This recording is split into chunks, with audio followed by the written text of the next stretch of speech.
Hey guys, welcome back. I want to talk about community banking. So here at the Cash Compound, my business partner Jeremiah just gave me a loan, and actually we're going to do another deal where he gives me another loan. So the original loan was for $6,000 and the second loan will be for $5,000. Now I know I'm jumping right into it, but I want to get straight to the point, the meat and potatoes of what I came to talk to you about today. Community banking, understanding that group economics is how everybody wins. So I could take this same loan from USAA. You know, my dad was in the military. I have a membership with USAA myself. I didn't go to the military, but I'm, grandfathered into that organization. I could have taken that loan from them or even another bank or third party intermediary. But by doing so, who do I enrich? Every transaction has value attached to it. Where is that value being driven? I would much rather see the people that I love and care about, or the people that I'm friends with and I want to grow with.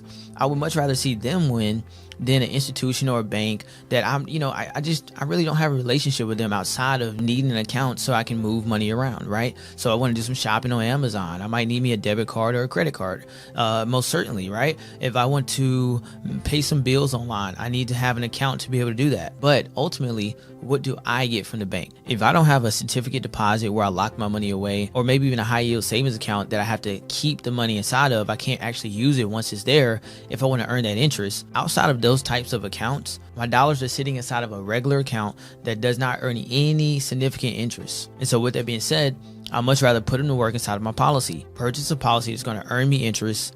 It buys me a death benefit, and I'm able to borrow against a death benefit to save and spend at the exact same time. But in the event that I don't have enough liquidity, or maybe I'm using my policy for something else at the moment, I can always borrow from people that I know also do the same thing I do. They are their own banks. So if I do business with Jeremiah, if I do business with Jonah or Will or anybody else here at the Cash Compound, or even outside the Cash Compound that has this same system, I know exactly who I'm enriching and where that value is being driven to. It's being driven to the people that I love and care about, and people that I want to see win just as much as myself. And that is why group economics and community banking is so important.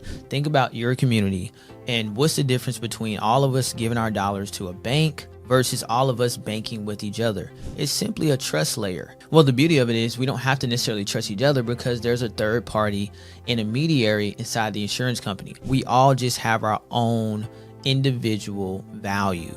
We all have our own policies where the death benefit is on our lives or maybe some family members, and then we have our stake, if you would. So I have something to lose, you have something to lose, we all have something to give and offer.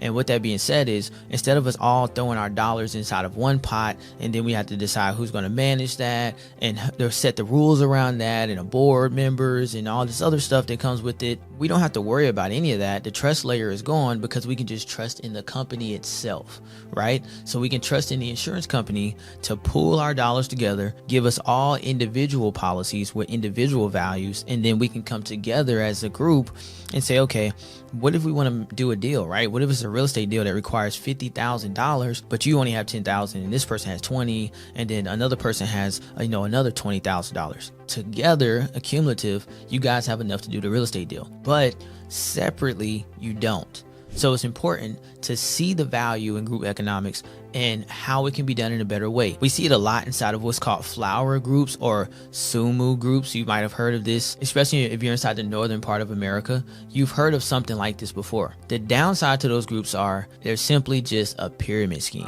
How is this not a pyramid scheme? Now, I don't want to say that inside of a negative connotation, but in the nature of what they are, that's exactly that. There is no product or service. It's just people recruiting other people to give more money towards the group so that people that came before them can now have a payout. But eventually, you're going to need somebody to come in behind you in order for you to receive your funds. It's not a pyramid scheme. It's not even a scheme per se. The insurance company solves all of this for us. There is no need to necessarily recruit anybody or have someone else go get a policy. Here, when we start our own policy, the insurance company already has millions of other individuals who need insurance in some capacity, and it might not necessarily be whole life insurance, and it simply could be a term policy, or it could be car insurance, or it could be long-term, short-term disability. Either way it goes, the insurance company has a lot more people that put money aside for insurance with the insurance company. And more importantly, the insurance company is a company, a business that makes very, very safe, smart investments. They own stadiums, real estate, bonds, and several other cash flow assets that help them maintain solvency and, more importantly, to fulfill the promises that they give to their policy holders. So to wrap it all up, what do we know? We know that group economics is very important. Community banking is another way of saying that. It's very important, and that we can enrich the people that we love and care about. Whether it's my son buying a car, my dad who needs a car, my sister who needs a car. If we purchase those vehicles through our own family banking system, when the car notes are paid and when interest is paid out, all of that comes back to the family, and we're able to enrich ourselves because of it. So we want to enrich ourselves off the cars and the houses and the boats and the trips that we take on planes to go see foreign countries and all this other good stuff that happens when we travel and all the other things that come with life, right? But it's important to understand, where does it go? There's a reason why credit card companies give you cash back and they give you travel perks. There's a reason why banks give you incentives to put your dollars inside the bank and keep them there. Community banking is very important. Group economics is very important, especially now more than ever when we're seeing bank failures and we're also seeing the financial system take advantage of a lot of people. So who are you enriching?